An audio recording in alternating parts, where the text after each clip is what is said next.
and welcome. You are listening to the Still Standing podcast, hosted by Daniela Galdi, the founder of Still Standing Together, a support and empowerment organization that helps you get back on your feet. The Still Standing podcast offers you interviews, guidance, and solutions through everyday struggles and mental health improvement.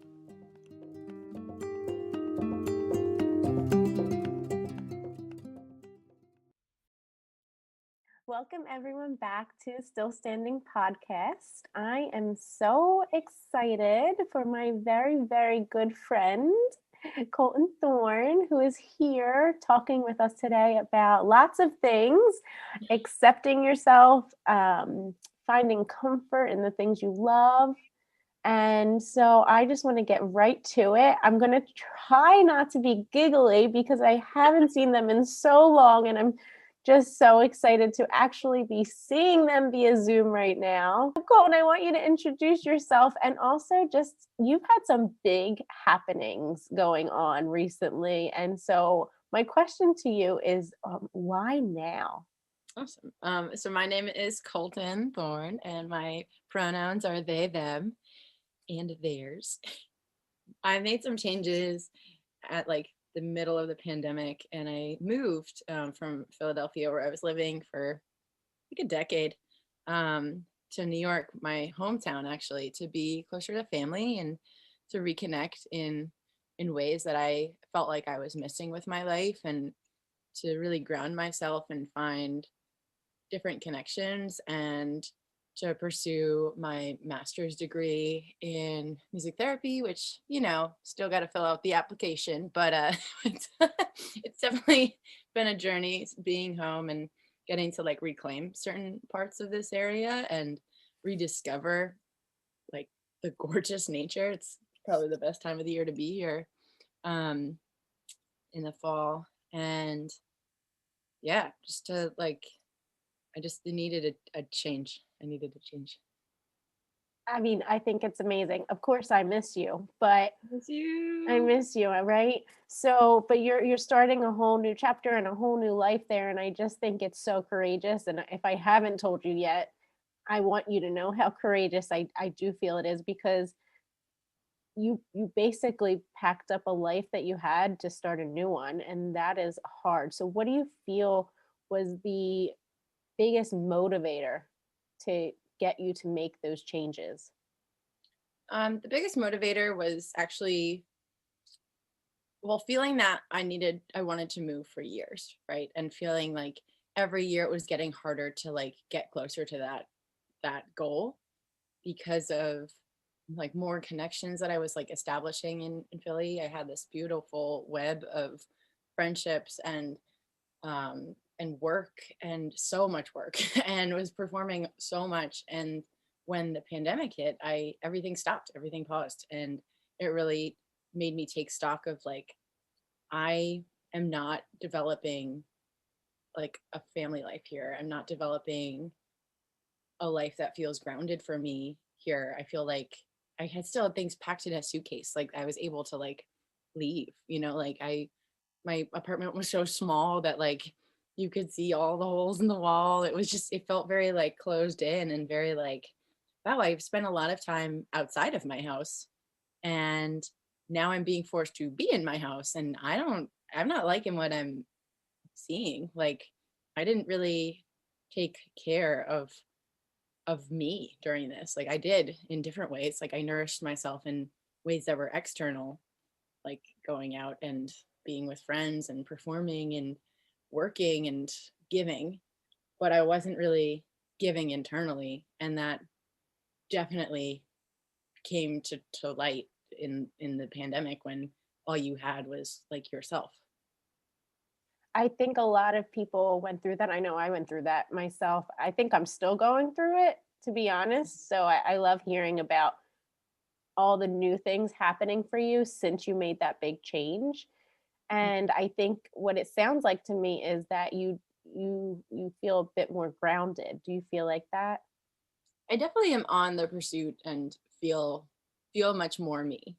I feel like I've been able to give myself the time and space to do those things and to kind of like, it's kind of like courting yourself, like, you know, like you're like in a romance novel, like, and it's like, oh, like I am relearning that, like I really enjoy doing this, or I really love being in the woods, and I love, like, I don't know, I love being around my nieces and my family, and whenever my nephew comes, like I love that, like that connection, and I love being near like a childhood best friend, and like being seeing people I haven't in years and being like, hey, and like really getting to like connect in that way, and to meet more friends and connections that feel like I feel really seen in, and that feels so important.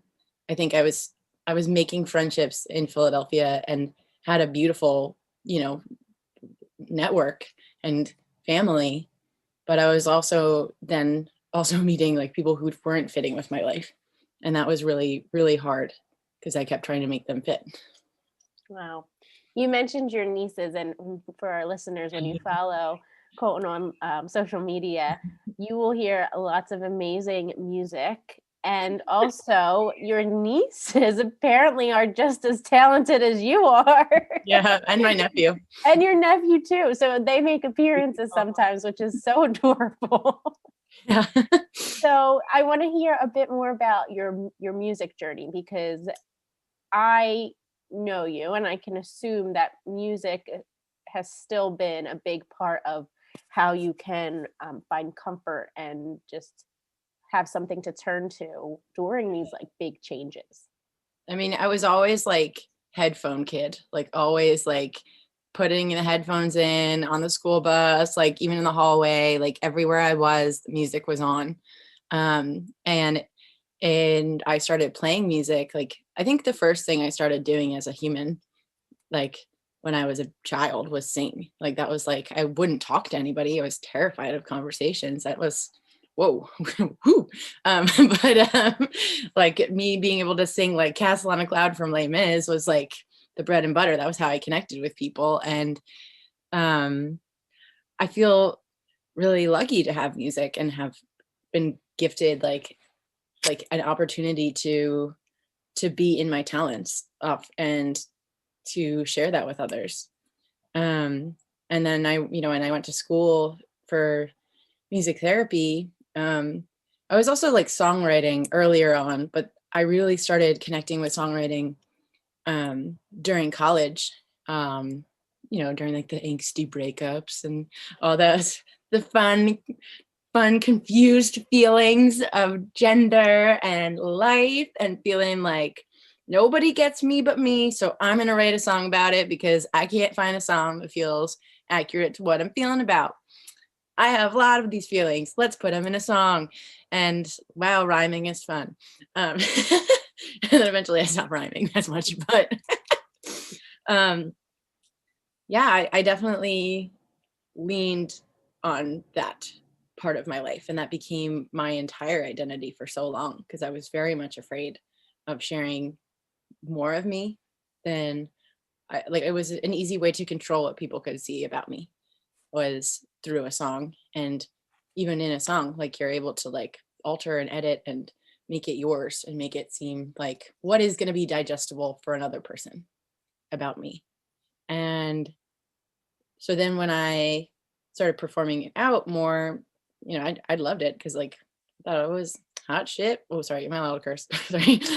um, You are. You can curse. So, okay, well, don't encourage that because we'll get some F-bombs and there'll be problems. So I'll say hot sweet potato. How about that? And and it wasn't actually until I like was older. Wow, I'm so old. When I was older, I'm not actually old at all. That I felt more confident, like singing about. Like I wrote an album and wrote like so many. Like I've written so many songs and like shared like 4 of them. Like because those were the safe ones to say out loud. Those were the ones that like people can turn into their own experience, and then it's no longer mine. It's just a song that is there.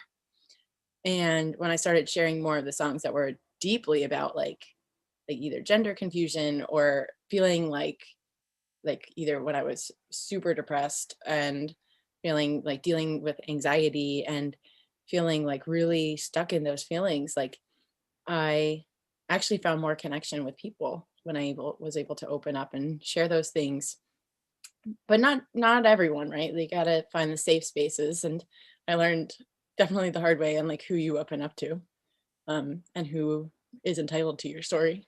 I definitely learned where like the safe spaces were, and the hard way on like who should be allowed into your story, and how to find people that are really going to be gentle and loving towards like your experience of the world, and not try to twist it or control you because of this now new understanding of you, the vulnerabilities of you. And it's a gift to be vulnerable, but it's also a gift to know when that's not where it should go.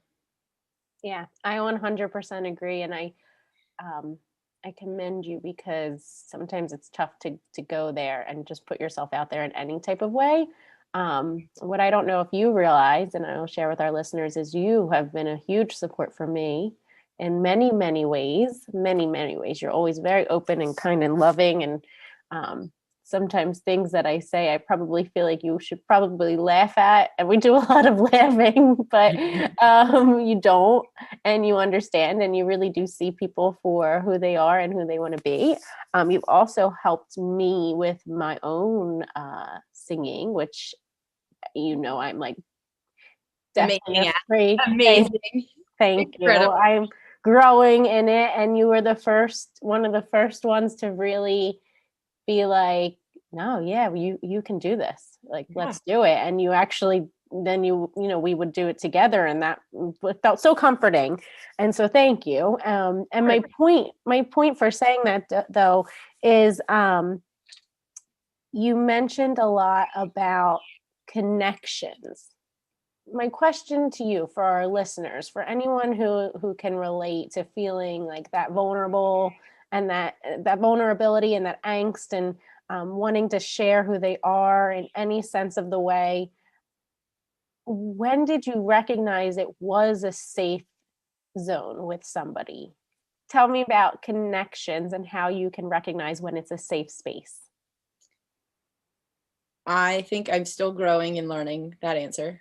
I definitely have more ideas on what green flags are. I was really good at spotting the red flags, but the red flags are easy to hide, for people, like in any sort of relationship, whether it's a romantic or a friendship, like people are deceptive. We all have different shades of human, and it's just noticing and being aware of who is showing up for you and how they're showing up for you. Do you feel warm around this person, or do you feel like unsure about yourself when you leave them or when you're around them? Are you feeling like picked out for something, or do you feel like they're accepting your differences and saying that they are the reason that you sparkle? Those differences, those whatever they are. And I definitely feel like I have also experienced like mutuality with that, and how people are able to connect with others. Yeah, I definitely feel like it's noticing how people put in to themselves and how people put into others, but not just one specific person. Like, it's like all across the board. Like, are you caring about the planet? Are you caring about your friends? Do you have friends? Do you have connections that feel light and great for you? And if you don't, why? Is it like a closing off thing, or is it you just haven't yet found your people? And how do we find those people for you? Like there's different ways of noticing, like, where is the safety in this person, or where is the safety in this connection? And again, any context. That's beautiful. No, I appreciate I appreciate you giving those examples, because I think that's really helpful for anyone who feels like lost right now in any type of way. Yeah. And I want to pull it back to the idea of music and how that started for you as a connector, but also how you took it and then went further with it to learn about music therapy. So how did that whole idea come into play in your life?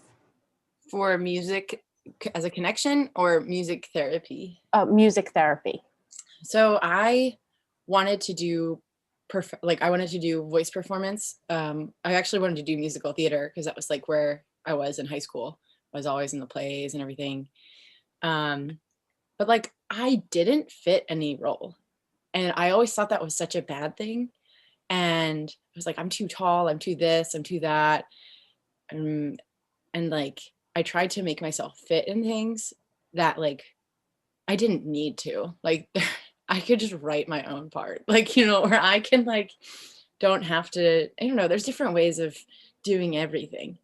And I also just started paying attention to the voice in general, like the voice inside me and like the voice, oh, that was dramatic. The voice inside me. Okay, the voice inside and like the literal mechanics of a singing voice. And I noticed that I really wasn't vibing with the musical theater sound and was really like into classical music and into classical and opera and wanted to study that. And I had a beautiful voice teacher who was still like in my life, and she really guided me and was like, you have the most empathetic soul. And I was like, thank you. And she suggested music therapy as a career because it gives you, she was like, it would give you the opportunity to really help others and like still be able to do music, but then also be able to like take time from that and then do your own music. So it's not like you're only doing, you're not boxing yourself in any way, in any capacity. And that felt really, really important to explore. And so then I applied to a bunch of different colleges, only one for music therapy because it was the only one that had it for undergrad, which was Temple University in Philadelphia. And that was my dream. I wanted to do it. I also applied for a bunch of random other majors at like every other school, including dietitian and journalism.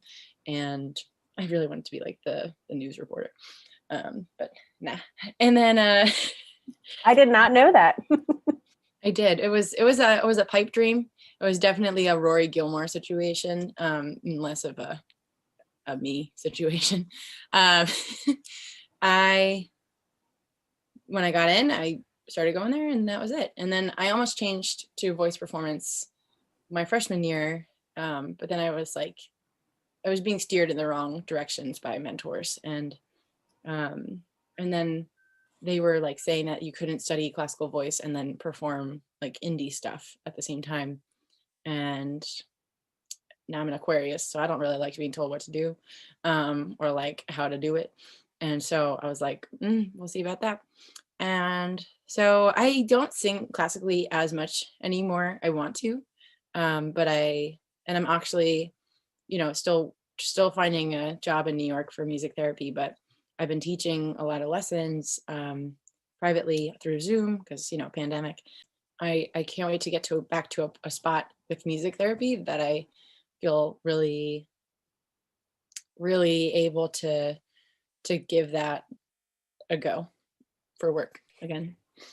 It sounds like you always kept your mind and your heart, and like I want to say the really, the cliche of like your eye on the prize, and like you knew what you wanted and Yeah. you continued to go for that past things that were like stereotypes, constricting, like anything that was conforming in that sense, where you knew in your heart what you wanted and who you were, and that things were only going to make sense. It sounds like to me things were only going to make sense if you kept following your own guidance.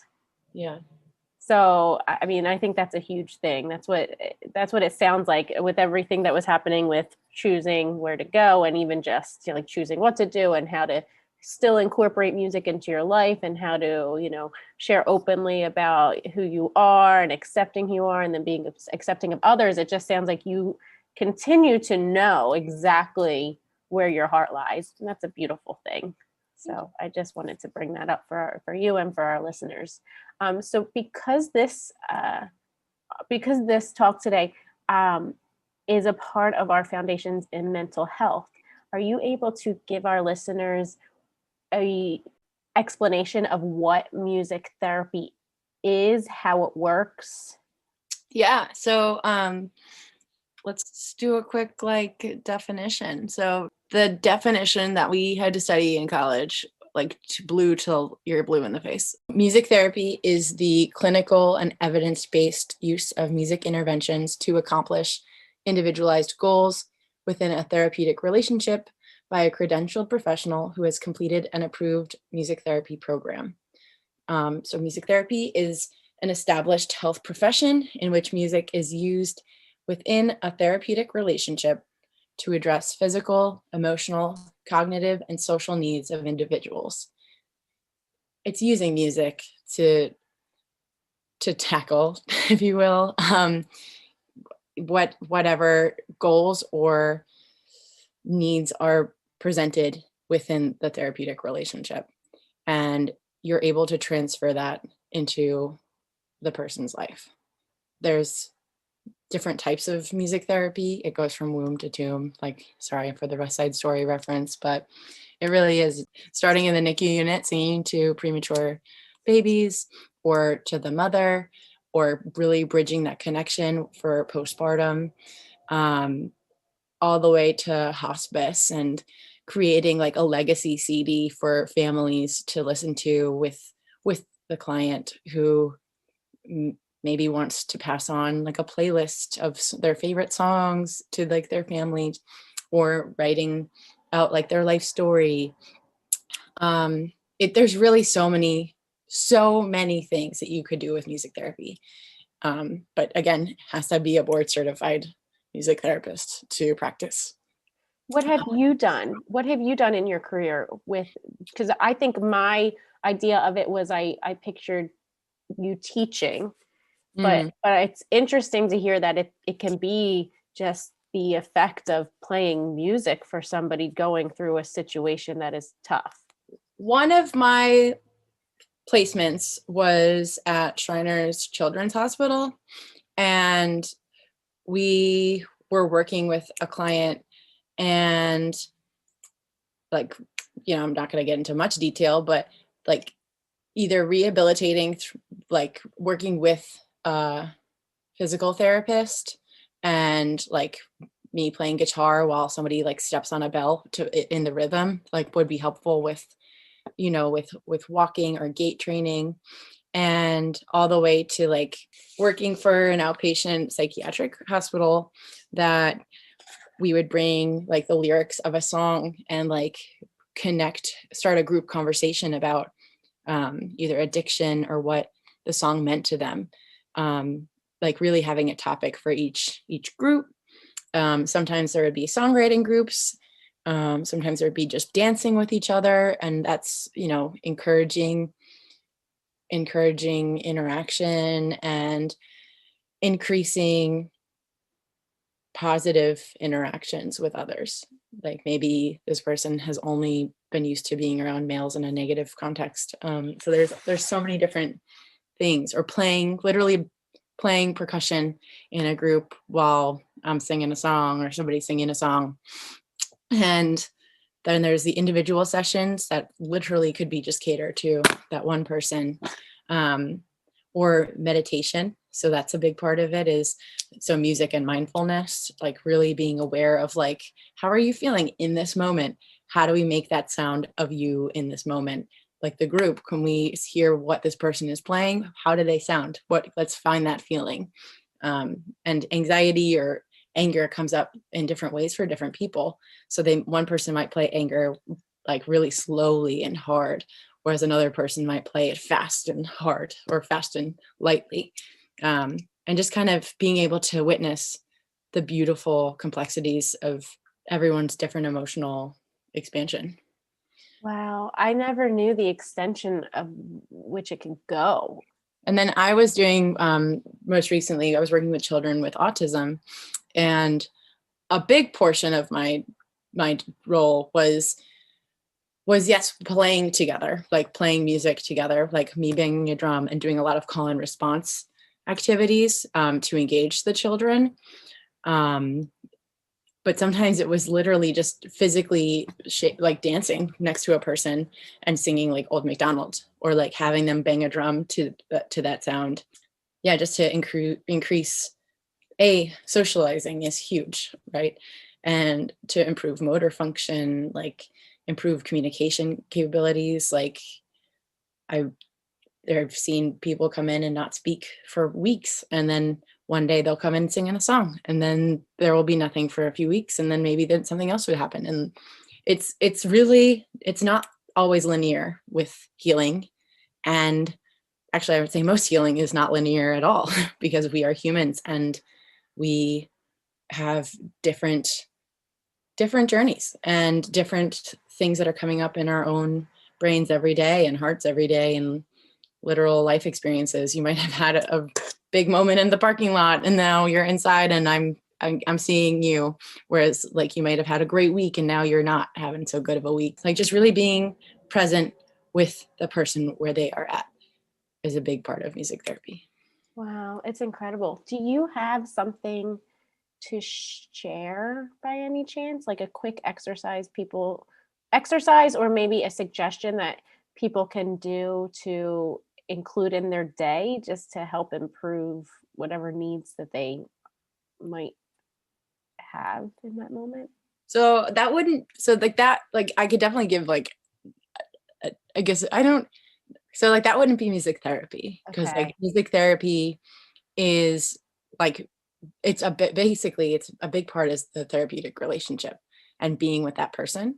So like those, it's like there are types of therapeutic music that are noteworthy but are not clinical music therapy, which are like someone with Alzheimer's listening to an iPod alone, or like the groups like bedside musicians or musicians on call. Like it's therapeutic for sure, it's just not music therapy.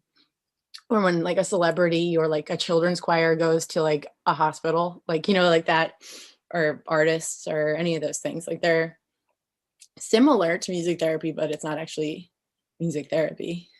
Oh, wow. Okay. Okay. That makes sense.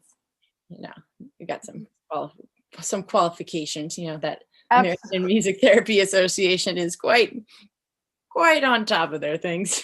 Oh, absolutely. I'm so intrigued by it because I'm glad that you clarified that, because I think that was a misconception I had in my mind, is that the difference of music being used therapeutically, but then the major difference of actually being With a part music therapist, with yeah. a music therapist and partaking in music therapy.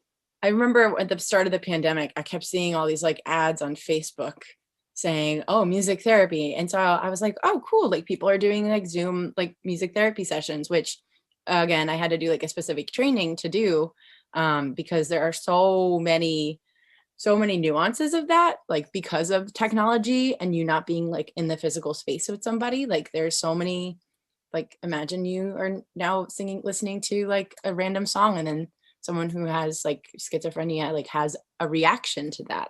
Like they're like, you're not able to be with that person in that physical space. And so there's so many like, I don't know about this. Like, I think it's definitely beneficial for a lot of different people. And I think telehealth has been such a boom recently. You know, if anything happens and like we can't like be in the physical same space. So it's so different, you know, it's such a different way of connecting with everybody. But I saw a lot of ads on Facebook, to get back to my original story, about music therapy. And I was like, oh, this is fun. Like maybe I could do that job. And it was literally just links to like songs. And I was like, this is not correct. This is not this is not what I went to school for. And while those things are wonderful and I love meditation, I think it's really helpful for my own personal practice as well, for myself. But I don't, it's so delicate to like now be calling something what it's not. When I first went to school, all of my family kept calling it musical therapy. And I was like, no, no, no. Because that's a big part of like your first few years at school. It's like advocating for your job. And that's so instilled in me, is that you have to keep advocating because it's so new, quote unquote. It's not new. It's been around for a very long time, but people didn't know about it because it's, it's woo. And Right. even just therapy, there's so many different ideas already about wrapped around that. And so now explaining like, this is music therapy, this is the importance of this, like having to go into a business and like fight for a job, like is so challenging, Absolutely. And I imagine that it's tough for people to uh, picture it because Yeah. of what you're saying. Like it sounds like music Woo! therapy. Let's just play some music, but there's Yeah. so much more in-depth work that goes into it. And then hearing you say about all of the different scenarios like addiction or autism, all of those different types of scenarios that it can help with. I mean, it has to be a qualified person such as yourself. Okay, so I would say that if it's not with a qualified professional, like what are the benefits that you're actually getting out of this? Are you actually setting goals and interventions? Like, are you actually noticing change over time, or are you just experiencing music together, which again is great. I love playing music with people. That's one of my favorite things to do. But it wouldn't necessarily be called music therapy. So I don't know. No, it's a good point. We recently had two episodes. We had one talking about dance therapy and movement therapy, and so that I'm glad because we were able to clarify that. And then before that, we had somebody on talking about advocating for your health. And Mhm. so you mentioned earlier about you having to advocate for your career, what it was, when you were in school. It's about advocating what music therapy is, but it also is important that you just mentioned that we advocate for ourselves to make sure that we're getting Yeah. highest The quality thing. and the Yeah, benefits from it. exactly. Yeah. I think it's really important and hard to advocate for yourself in so many different contexts and can be exhausting. Like every day, if you're saying, I'm the color green, and everyone's saying you're blue, like, but you're still saying I'm green, like, like, and you have reasons as to why you're green, that is really, it can be weighty. That can be weighing you down. And I definitely see how people can burn out in different contexts. And I definitely think it's hard, but it's also super important. Okay, so can I ask you a question about like asking for support when it comes to things like you mentioned about you're trying to advocate for yourself and tell people this is who I am and they're fighting you on it. Mhm. How did you combat or overcome or deal with that resistance For myself, for yourself? I think I think I it took a long time to figure out how to advocate for myself because I wasn't really wanting to know myself in ways that felt really big. I definitely had my own view of my reality and view of like what I wanted my life to be.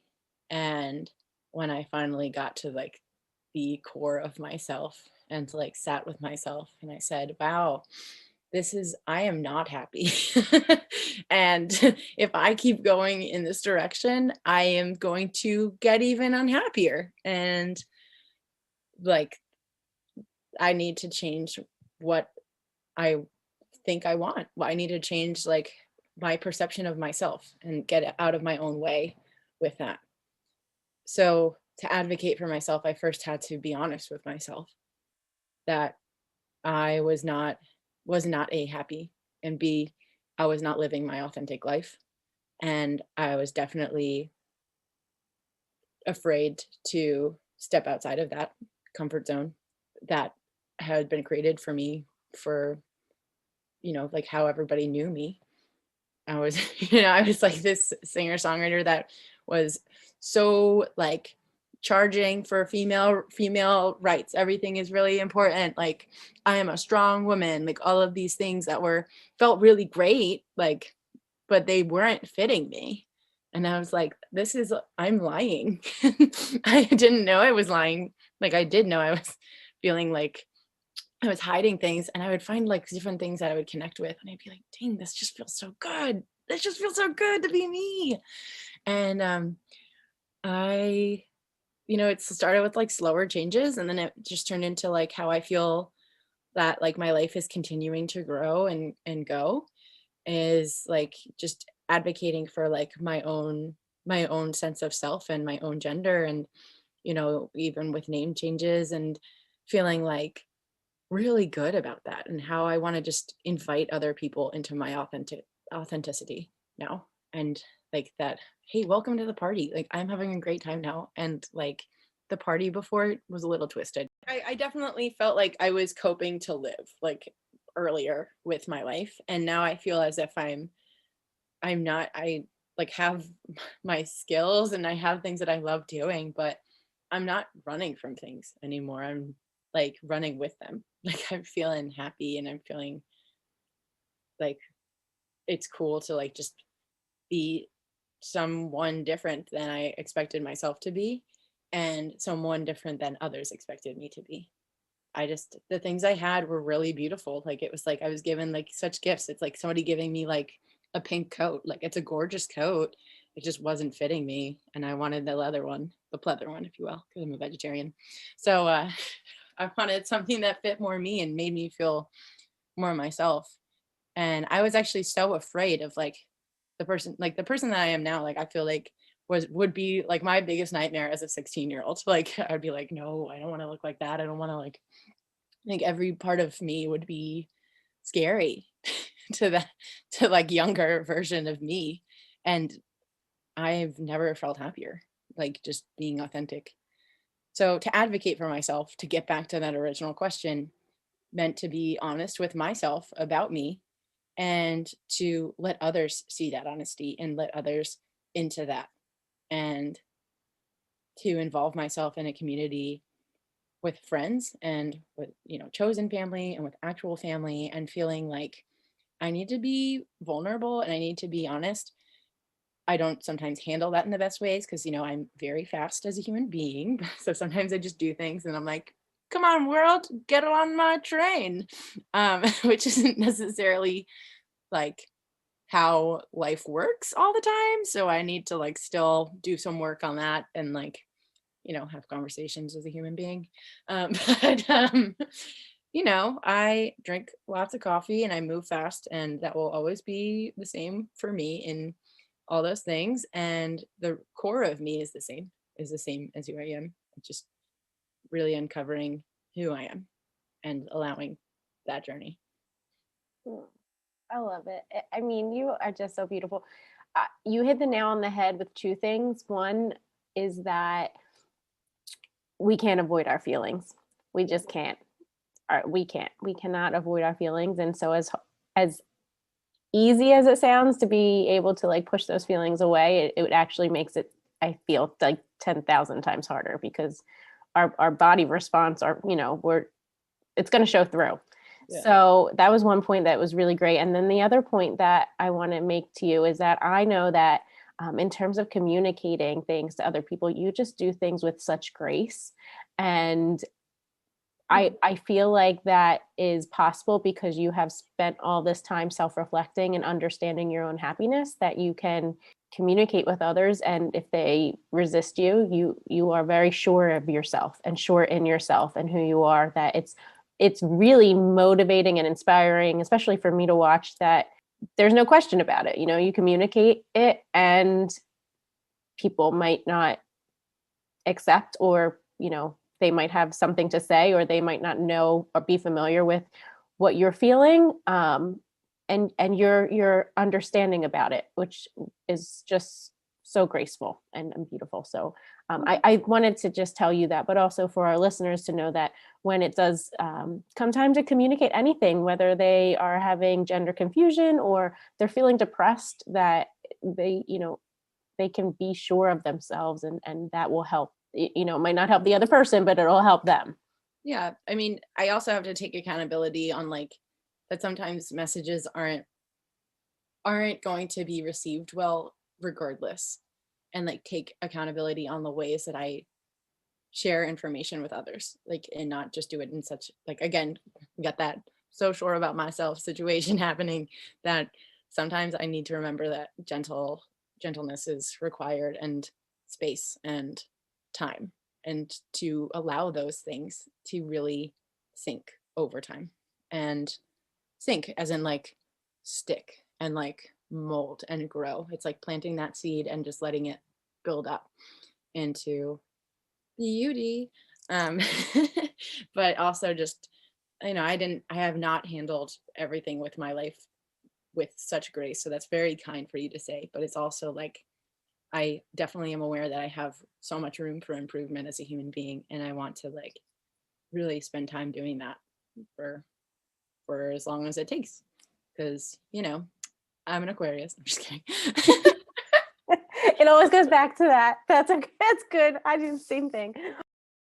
Colton, I cannot thank you enough for how amazing this whole conversation was. I am just so grateful. And I am, we have to wrap it up, but I wanted to ask you, in true Still Standing podcast tradition, to share an affirmation or a mantra or something that people can take with them to help lift their spirits, help them to better accept themselves in any way. Cool. All right. I would say that mine is, I am enough and I am capable the way that I am. I love that. I love that. Now, I don't think anyone has ever added that last part. I'm capable the way that I am. That's the biggie. So thank you so much. Let everyone know how they can contact you for either music therapy or just to connect with you. And then everyone keep listening though, because Colton is going to share a song that they wrote, and you can share a bit about that as well. Cool. All right. You can find me on the internet. You can find me on Facebook, or my name is Colton Thorn, or my Instagram, which is one of my favorite ways of connecting with others. And I'm sure there will be links somewhere. And then I love emails. I just got a new email account, so I guess we'll include that somewhere. So yeah, I think that's a great ways to do that. Sounds good. Cool. So this song I wrote in the beginning of the summer, when I had just moved home, and home to New York, and I was feeling really whelmed by and sad about like everything happening in the world, like the world being on fire right now, and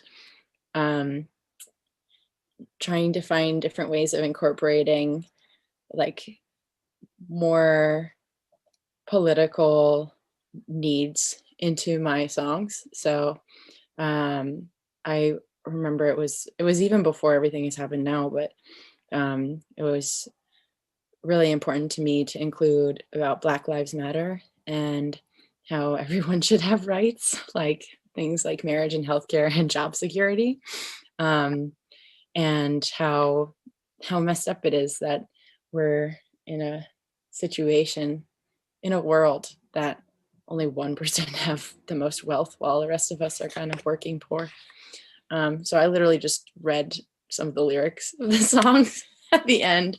The beginning part is just about, me and my feels. So this is called, oh God, what is it called? I think it's Constantly Evolving. I don't know if I like gave it a name, but cool. Here we go. I'm on the edge of nothing. I am nearly 30 years old, getting carded at the gas station for a tall boy beer that's cold. I am mentally exhausted from running laps around your block. That's the one thing I'll admit from all these silly talks. I am impatiently awaiting my future to come to me, like I'm incapable of planning some family future activity. I can't imagine being married, but also can't wait to tie the knot in my new Brooks sneakers that move so fast on the pavement. So what if I am running in the same direction as before?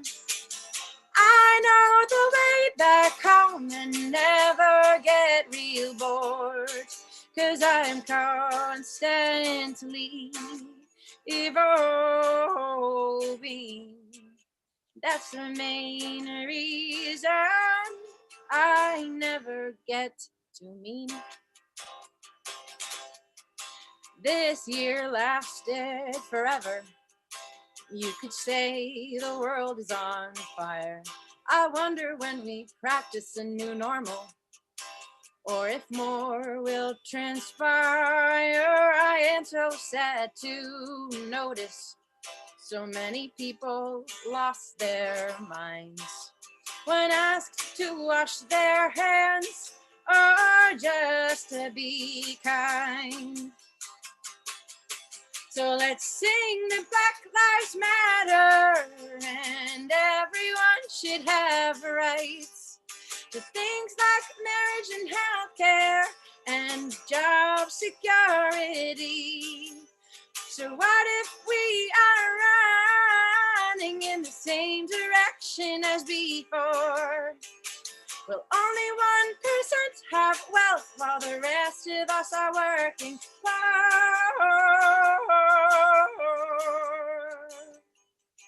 While we are constantly evolving. And that's the main reason I wake up each day.